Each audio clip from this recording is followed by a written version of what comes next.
बोले भगवान महावीर स्वामी की, अहिंसा धर्म की, आचार्य उर्वर विद्यासागर मुनि महाराज की।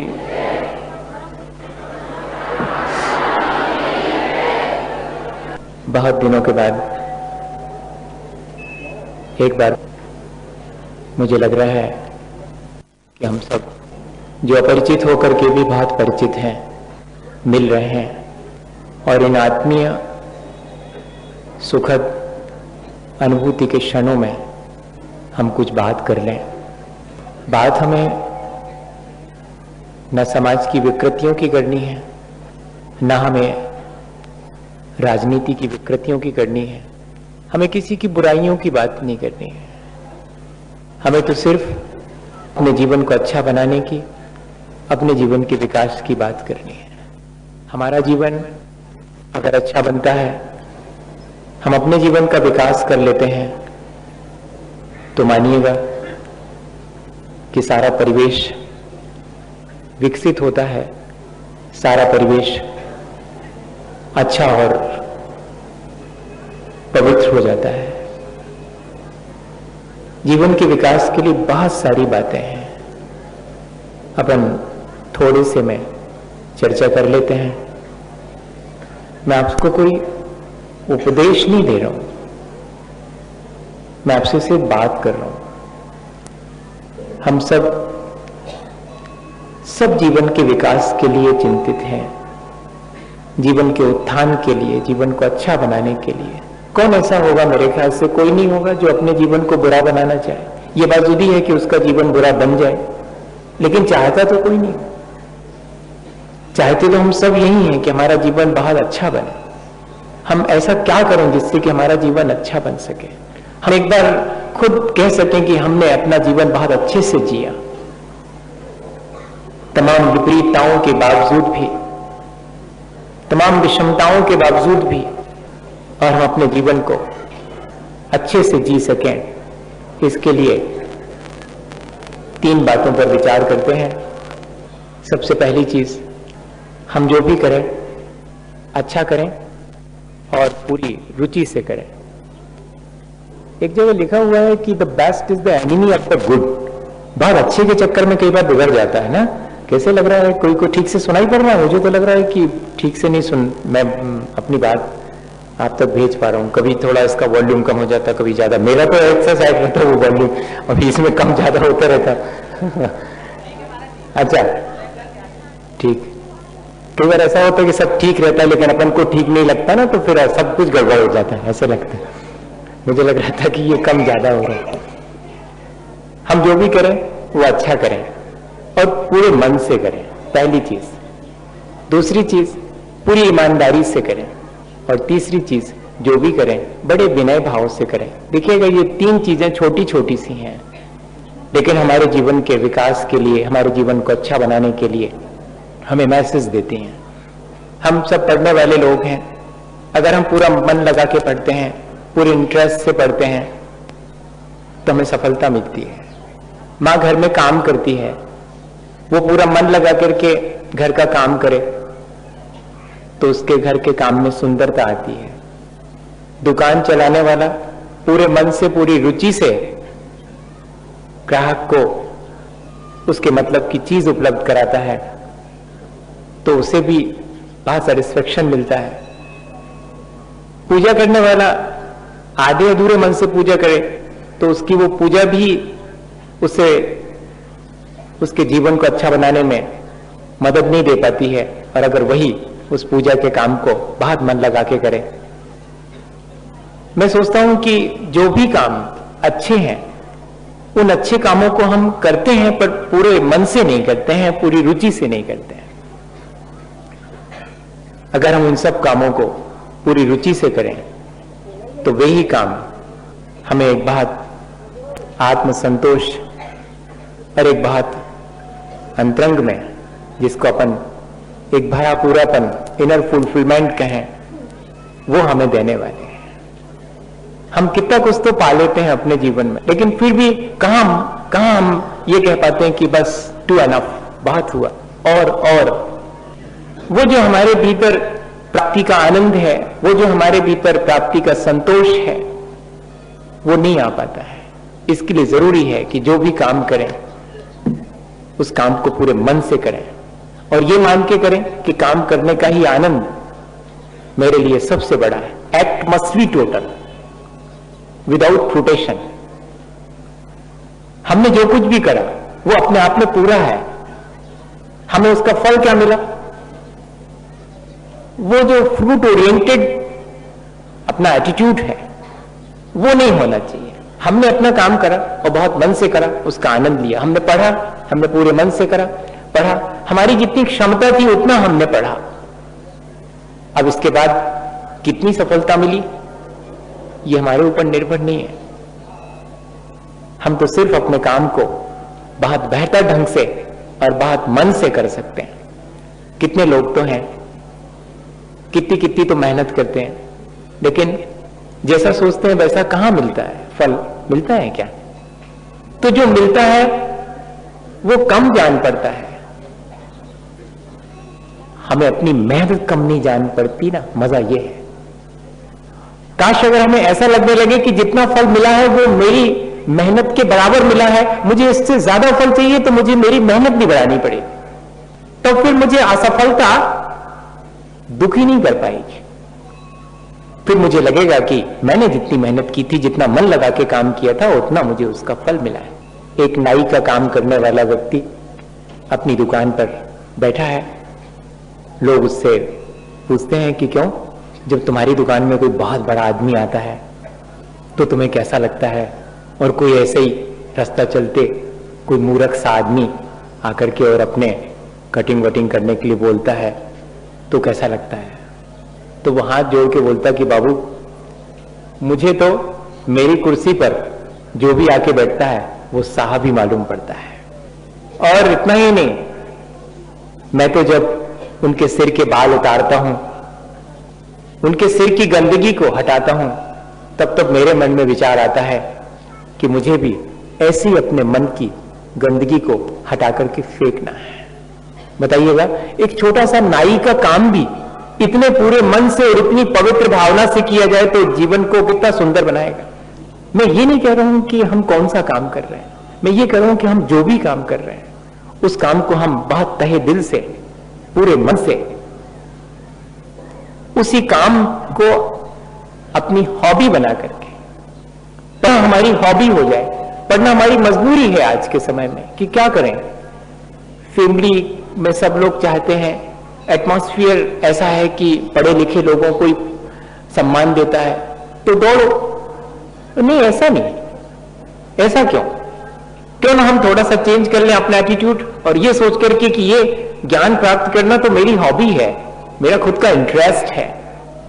तो देखिएगा वही काम, वही पढ़ने का काम जो कि हम सोच रहे थे कि अब पढ़ना पड़ेगा, भाई इतना पढ़े बिना कोई पूछने वाला नहीं है, अपना कैरियर ही नहीं बनेगा, इतना तो करना ही पड़ेगा।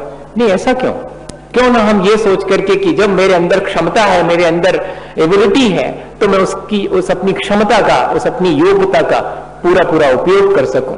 अपनी योग्यता का भरपूर उपयोग वही कर सकता है जो कि पूरे मन से पढ़ता है, पूरे मन से उस काम को करता है। तो पहली चीज अपन ये सीखें कि हम जिस क्षेत्र में हैं उस क्षेत्र में हम अपना काम पूरे मन से करेंगे, पूरी रुचि से करेंगे और उस काम करने का आनंद लेंगे। दूसरी चीज, हम अपने काम को ईमानदारी से करेंगे। ऐसा नहीं है कि हम लोग अपने काम को ईमानदारी से नहीं करते हैं, पर जितनी ईमानदारी से करना चाहिए शायद उसमें कहीं कोई कमी रह जाती है। अच्छा, जैसे एक बात पूछता हूं, अपन पढ़ते हैं तो क्या सचमुच ईमानदारी से पढ़ते हैं? आपको लगता है? ईमानदारी के मायने मैं पहले क्लियर कर दूं कि पढ़ने की ईमानदारी ये है कि मुझे अधिक से अधिक ज्ञान हासिल करना है, जबकि अपन का अप्रोच क्या रहता है कि मुझे एग्जाम फेस करना है, बस एग्जाम में पास होना चाहिए, खत्म। बाकी आप जानो, आपका काम जाने, वो अपने को क्या करना उससे। ये ईमानदारी में थोड़ी कमी हो गई कि नहीं? ठीक है, मैंने जो मेरे सामने लक्ष्य था मेरे अपने एग्जाम को क्लियर करने का, वो लक्ष्य मैंने ईमानदारी से पूरा किया, लेकिन उसके साथ साथ एक बहुत बड़ा लक्ष्य भी तो है कि मेरा ज्ञान बढ़ा। और देखो, ऐसा सोच लेने के बाद अगर हमारे लक्ष्य में हमें कहीं असफलता ही मिलती है, तब भी हम क्या सोचते हैं कि साल भर मैंने पढ़ा, भले ही, क्योंकि ये जितने भी कॉम्पिटिटिव एग्जाम है ना, वो all these are not the criteria of the ability, और these competitive examinations are the criteria of selection and rejection. हमको 3000 लोग लेना है, अब 3 लाख बैठे हैं, तो हमको तो 3000 लेना है, 3001 नंबर वाला अयोग हो गया इतनी जल्दी। अरे उसने कितनी मेहनत करी है, लेकिन अब चूंकि हमें 3000 लेना है, इसलिए 3001 वाला आयोग हो गया। जबकि हो सकता है कि जो 1 नंबर वाला है उसकी भी क्षमताएं और 3001 नंबर वाले की भी क्षमताएं बराबर हों। अपॉर्चुनिटी उसके फेवर में नहीं थी, बस इतनी शायद कोई सिचुएशन क्रिएट होने से वो 3001 नंबर वाला है और 1000 ये सिर्फ 1 नंबर वाला है। सोच के लिए कह रहा हूं कि क्यों हम 3001 नंबर पर आए हैं तो अपने को बहुत कमजोर और बहुत अयोग्य माने। नहीं, हमने अपनी पढ़ाई पूरी ईमानदारी से करी, हमने साल भर जो पढ़ा उससे हमने नॉलेज गेन किया है, हमारा कोई लॉस नहीं हुआ है। नंबर हमारा 3001 आया होगा, लेकिन हमारा लॉस तो कुछ भी नहीं हुआ। लॉस बाहर में दिखाई पड़ता है कि वो जो एक अचीवमेंट था वो नहीं हो पाया, बस इतना ही हुआ है, लेकिन कोई बहुत मेजर लॉस नहीं हुआ है। ये एकदम सहसा नहीं अच्छा लगेगा, थोड़ा सोचना।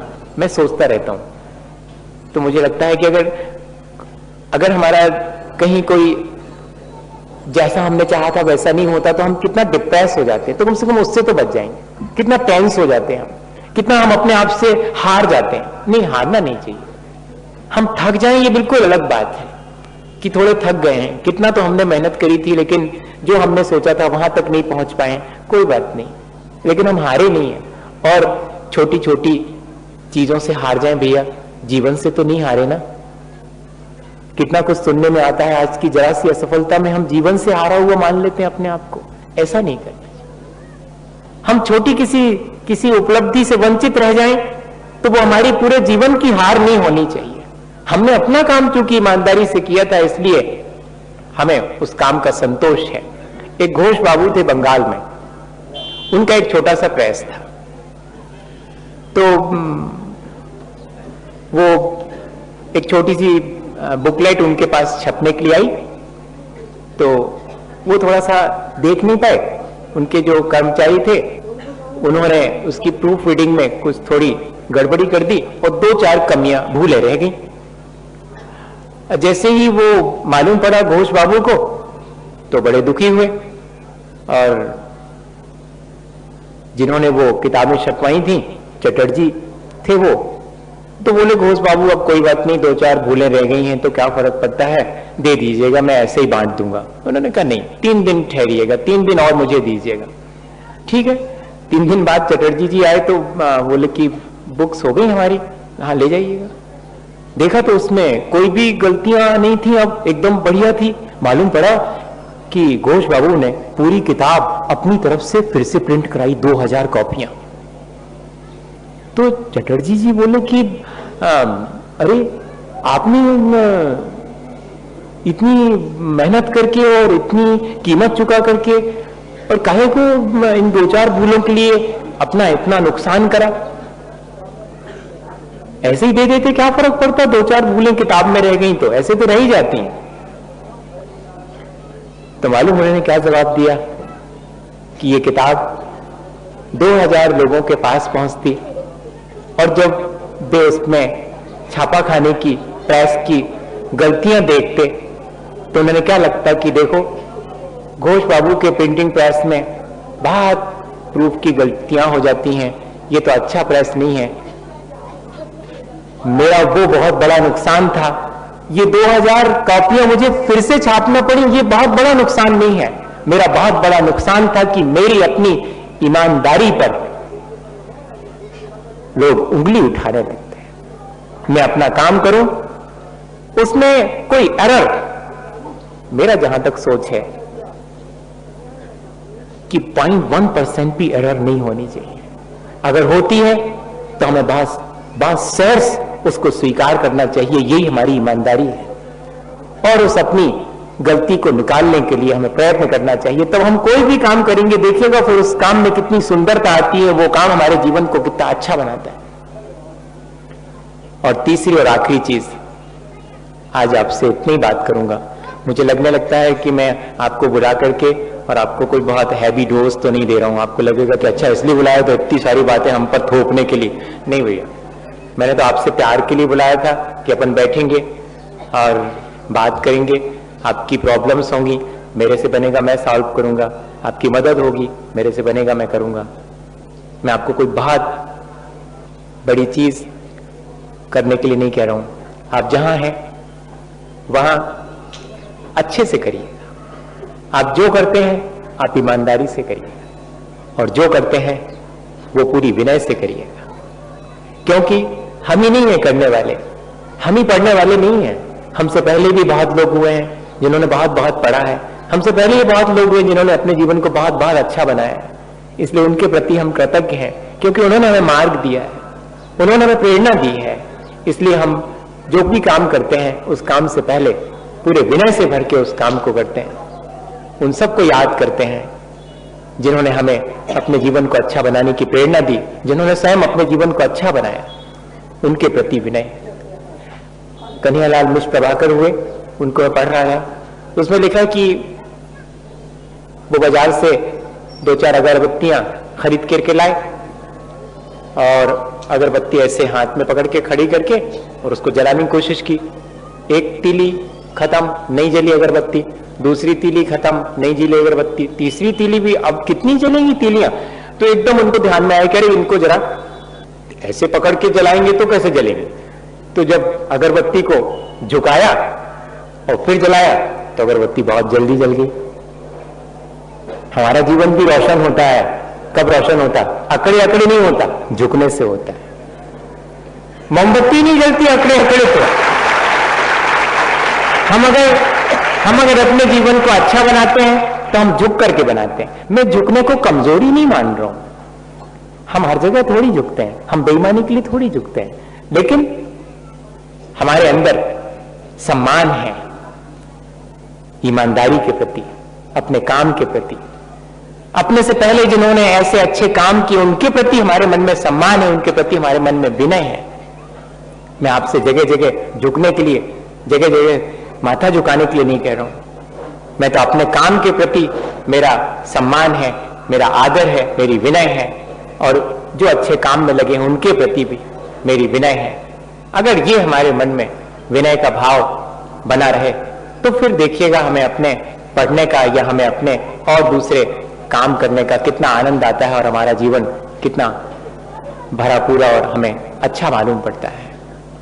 एक कहीं पर मैं घटना पढ़ रहा था, वो आपको सुनाऊं और बस फिर अपने को आज पूरा दिन है और 1 बजे से मैं फिर आपके साथ बैठूंगा। और जो लोग और भी आए हैं, बहुत सारे लोग आए हैं आपके लिए इंटरेक्शन के लिए, सीनियर्स भी हैं, उन सब से खूब प्यार से मिलिएगा।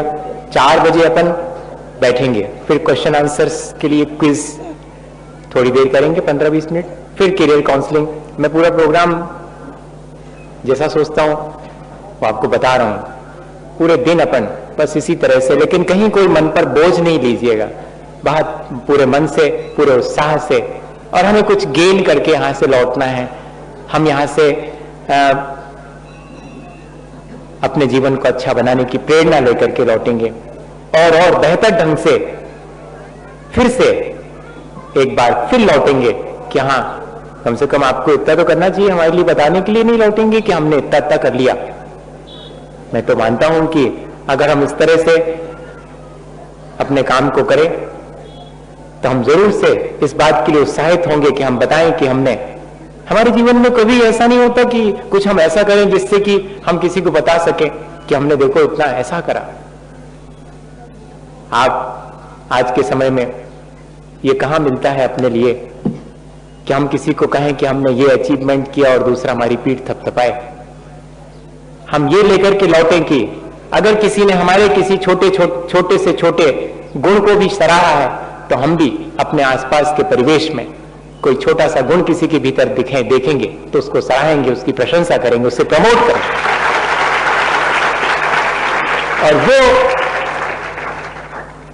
वो प्रेरणा उसके जीवन के लिए आगे बढ़ाने में कारण बनेगी। ये रेफरेंस ऑफ लाइफ है, ये सम्मान है हमारा अपनी गुणवत्ता के, अपने जीवन के प्रति, अपने काम के प्रति। ये इतनी गुणें हमारे भीतर हमें लानी है।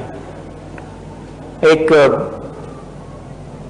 व्यक्ति थे, तो वो ट्रेन में यात्रा करने के लिए स्टेशन पहुंचे, तो देखा कि बहुत रश था। अब कोई डिब्बा खाली मिले तो बैठे, तो देखा तो एक डिब्बा बिल्कुल खाली था। उसकी खिड़की पर एक अच्छे बढ़िया हाइट वाइट और हेल्थ बहुत अच्छी पठान वो बैठे हुए हैं खिड़की पर, और पूरा डिब्बा खाली है। और भी लोग वहां खड़े हैं और उनसे कह रहे दरवाजा खोलो, नहीं खुलेगा, बड़ी मुश्किल। तो कुछ लोगों को ठीक नहीं लगा, तो वो उसको ले आए टिकट चेकर को, देखिए साहब ये खाली डिब्बा पड़ा हुआ है और दरवाजा नहीं खोल रहे हैं। तो टिकट चेकर ने कहा कि भाई दरवाजा खोलो और इन लोगों को बिठाओ। तो पठान साहब तो पठानी थे, उन्होंने कहा कि चेकर साहब बिठा दो, लेकिन ये मेरी जिम्मेदारी नहीं है कि गाड़ी चलने पर मैं इसको नीचे ना फेंकूं। वो घबरा गया इतना सुनते ही साथ वो इधर उधर हो गया, चेकर भी आगे बढ़ गए कि भैया कौन उलझे बेकार में। अब देखना आप मजे की चीज, जब मैंने इसको पढ़ा था तो मैं बहुत सोच में पड़ा कि ऐसा हो सकता है, कोई इतना भी कठोर हो सकता है, लेकिन उस कठोरता के बावजूद भी उसके भीतर कुछ है, सबके भीतर है। कोई कितना भी बुरा क्यों ना हो, उसके भीतर कुछ होता है जो बहुत अच्छा होता है। हमें क्या करना, हमें उसके भीतर के अच्छे को बाहर निकालने के लिए उस अच्छे का सम्मान करना, इतना ही करना है। हमारे भीतर भी कितना कुछ है जो अच्छा नहीं है, हमें खुद ही अच्छा नहीं लगता। सबके जीवन में कुछ ना कुछ ऐसा होता है जो उस व्यक्ति को खुद ही अच्छा नहीं लगता कि अरे ये मैं यहाँ अच्छा नहीं हूं। हालांकि दूसरे से कह नहीं पाता कि मैं यहाँ गलत हूं, ये बहुत साहस चाहिए इसके लिए, बहुत साहस चाहिए। लेकिन अपने को खुद तो मालूम है कि हम यहाँ पर ये अच्छे नहीं है, हम यहाँ पर हमें ये नहीं करना चाहिए था। लेकिन इसके बावजूद भी हमारे भीतर जो अच्छा है हम उसे ही देखते हैं। ऐसा ही दूसरे के भीतर भी जो अच्छा है हम उसको देखें और उसका सम्मान और उसकी प्रशंसा करें, उसके प्रति विनय करें। वो व्यक्ति जो है देख रहा था कि पठान साहब बहुत कठोर हैं, लग तो रहा है, लेकिन बात क्या है कि डिब्बा नहीं खोल रहे हैं और एक अकेले इसमें बैठे हैं, जरा टटोला तो जाए इनका मन। वहीं खड़े रहे, सब तो यहां वहां हो गए, वो वहीं खड़े रहे। तो पठान साहब बोलते हैं क्या तुमको इस गाड़ी से नहीं जाने का? तो बोलते जाने का तो है, तो फिर बैठना हुआ किसी डिब्बे में। बोलते बैठूंगा तो इसी डिब्बे में। क्यों इसी डिब्बे में क्यों? बोले इतने बहादुर आदमी के पास अगर जगह नहीं मिली तो बाकी ट्रेन में बैठने का मतलब क्या? अब देखेगा, अब पठान साहब बिल्कुल मुश्किल में पड़े हो। तो फिर भी उन्होंने कहा कि देखो मैंने अभी जिससे जो कहा था तुम्हें उसको सुनकर के भय नहीं लगता? तो उन्होंने एक सेंटेंस और कह दिया कि इतना बहादुर आदमी मैं जानता हूं भीतर से बहुत दयालु भी होता है और वो दयालुता मैं आपकी देखना चाहता हूं। अब तो कोई बात ही शेष नहीं रही। पठान साहब उठे, दरवाजा खोल दिया, उनको भीतर बिठा लिया। अब यहां तक तो ठीक था, भीतर उनकी जीवन साथी थी जो दो छोटे छोटे बच्चे थे। सबको इन्हें प्रणाम किया और धन्यवाद दिया कि आप लोगों की सबकी कृपा से और मुझे बैठने मिल गया। बैठे नहीं थे कि अगले स्टेशन पर एक बूढ़ी सी अम्मा आई और दो और लोग आए। तो बूढ़ी सी अम्मा को दरवाजा खोल करके बिना पठान साहब से पूछे और इन्होंने बिठा लिया अपनी जगह पर, खुद खड़े हो गए। लेकिन वो जो दो लोग जरा ठीक नहीं थे उनको चूंकि मना कर दिया था, ये पठान साहब ने देख लिया। तो पठान साहब बोले कि देखो तुमने जिसको बिठाया तो ठीक है, लेकिन तुम भी बैठोगे, बैठ जाओ। तो थोड़े और खिसक गए और वो भी बैठ गए। अब ऐसे कर करके हर स्टेशन पर कहीं दो बिठा ले, कहीं तीन बिठा ले, और पठान साहब को नींद आने लगी। कुछ नहीं बोले वो और सो गए। बोले सुनो, जिसको भी तुम्हें बिठाना हो बिठाना, लेकिन तुम जरूर बैठना। अब इतना चेंज हो गया। अब यह हुआ कि जब पठान साहब की नींद खुली तो देखते हैं वो कि उस डिब्बे में उनके अलावा 12 लोग और बैठे हैं। तो अब अच्छा संबंध बन गया था। काहे से बना संबंध? विनय से बना, सम्मान से बना। दोनों को अच्छा लगा, दोनों को कठोर होने में अच्छा नहीं लग रहा था ना। अपन को भी तो नहीं लगता जब अपन बहुत कठोर हो जाते हैं तब किसी के प्रति भी। तो पठान साहब बोले कि भाई रेलवे वालों को तो आपके लिए डिब्बे में बिठाना चाहिए, जिससे कि बहुत लोगों को बहुत सुविधा मिलेगी। आपने 12 लोगों को बिठा लिया तो ये भी कम नहीं थे। बोलते पठान साहब आपको भी रोज बैठना पड़ेगा, वरना खाली डिब्बा कहां से मिलेगा आप जैसे व्यक्ति से। मेरे कहने का आशय जो है वो यही है कि हम अपने जीवन में पाते तब हैं जब हम अपने जीवन में विनय से भरे होते हैं। हमारे भीतर बहुत कुछ अच्छा है, लेकिन कोई चाहिए जो हमारे उस अच्छे का सम्मान करे और उसको बाहर निकाल के लाए। तो हम तो बहुत अच्छे हैं ही, ऐसा ही हम दूसरे के बारे में सोचें कि सब बहुत अच्छे हैं, लेकिन वो अच्छाई कहां छुपी है। जयंत कुमार ने लिखा कि यहां सबके भीतर कुछ ना कुछ अच्छा है, हम इंतजार करें उस अच्छे के बाहर निकलने का। हो सकता है कि इसमें पूरा जीवन भी व्यतीत हो जाए। बहुत धैर्य का काम है अपने भीतर की अच्छाइयों को प्रकट करने के लिए ही तो हम सब यहाँ पर बैठे हैं। हम अपने काम को, अपनी पढ़ाई को पूरे मन से करें, पूरे चाव से करें, पूरी ईमानदारी से करें और पूरे विनय के साथ करें, तो हमारा जीवन बहुत अच्छा बनेगा। इसी भावना के साथ कि हम सबका जीवन बहुत अच्छा बने। बोले आचार्य गुरु विद्यासागर मुनि महाराज की।